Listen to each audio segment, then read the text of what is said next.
তোমরা অনেকেই আমাকে প্রশ্ন করো গঙ্গাসাগরে কি করে যেতে হয়, কতক্ষণ সময় লাগে, কোন বাসে যেতে হয়, কোন ট্রেনে যেতে হয়, সব প্রশ্নের উত্তর আজ এই ভিডিওতে দেবো।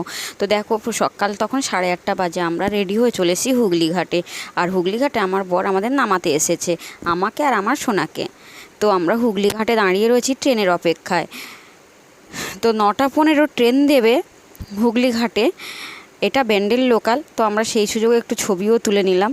ব্যান্ডেল থেকে এলো ট্রেনটা, এটা যাবে নৈহাটিতে।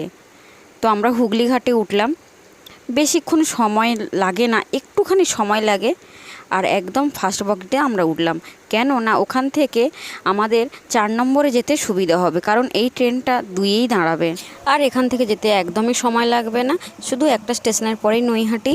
তো এবার ট্রেনটা ছেড়ে দিয়েছে। আর ট্রেনটা খুব ভিড় ছিল, কারণ সকালে তো অফিস টাইম, একটু ভিড় থাকে এই টাইমটা। তো ট্রেনটা ছেড়ে দিয়েছে। আর